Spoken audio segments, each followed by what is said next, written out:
Secret Service and law enforcement, and this was an event dedicated to freedom of speech that was supposed to bring together members of both parties with members of the press, and in a certain way it did, because the fact that they just unified, I saw a room that was just totally unified. It was in one way very beautiful, a very beautiful thing to see. A man charged a security checkpoint armed with multiple weapons, and he was taken down by some very brave members of Secret Service, and they acted very quickly, and have just released, for purposes of transparency, clarity, I've ordered it to be put out. You probably have it by now. Put out on Truth and put out on many of the platforms. A tape showing the violence of this thug that attacked our Constitution, and also showing how quickly Secret Service and law enforcement acted on our country's behalf. Really did a great job.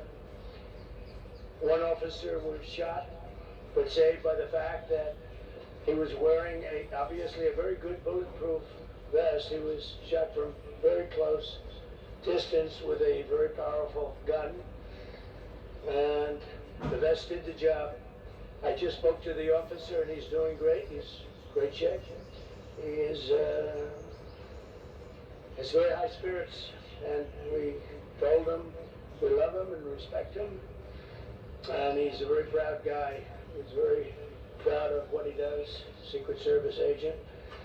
And we looked at all of the conditions that took place tonight, and I will say, you know, it's not a particularly secure building, and I didn't want to say this, but this is why we have to have all of the attributes of what we're planning at the White House. It's actually a larger room, and it's much more secure. It's drone-proof, it's bulletproof glass. We need the ballroom. That's why Secret Service, that's why the military are demanding it.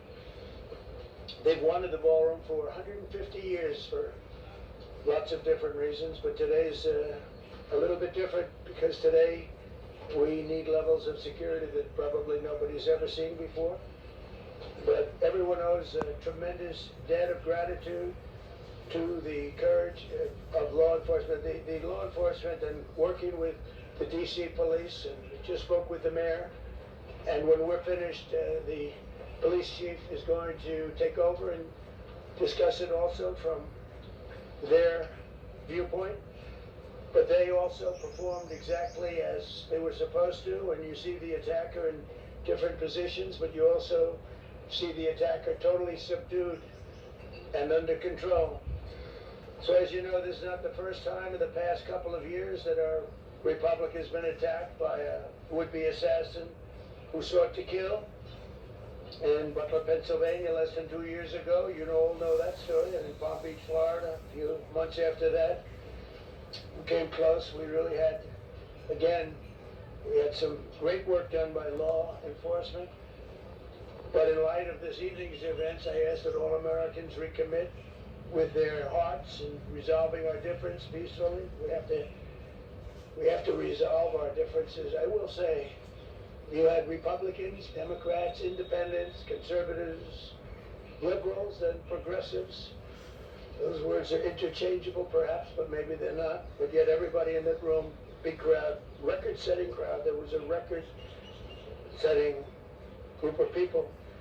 And there was a tremendous amount of love and coming together. I watched and I was very, very impressed by that. But we were, First Lady and I were taken very well care of, very quickly rushed off the stage. Vice President J.D. Vance was here, was likewise beautifully done. He was just saying how quickly everybody acted, law enforcement, Secret Service in particular in this case, but law enforcement. Marco had the same thing. Pete was there. Pete didn't want any help. He didn't want anybody to help him. He doesn't want anybody to help him, but he did get something new. And I think you also said that it was very impressive. So with that, I'd like to ask Todd Blanche to come up, say a few words, and tell you it's already underway. The man has been captured. They've They're going to his apartment. I guess he lives in California. And he's a sick person, a very sick person. And we don't want things like this to happen. I think it's very important that I say, though, and I told the representatives of the evening, they did such a beautiful job, it was such a beautiful evening. And again, they're talking about free speech in our Constitution. That's what it's all about, not just White House correspondence. It was really based on free speech in our Constitution. But I said very importantly that we'll do it again within the next 30 days, and we'll make it bigger and better and even nicer. So I just want to thank everybody that was involved. I also want to thank the press, the media. You've been very responsible in your coverage. I will say, I've been seeing what's been out. You've been very responsible. So Todd Blanche, I'd like to say a few words, and then we're going to have cash. And then you're going to go on. We can ask, I guess we can take a couple of questions. I want to thank the First Lady for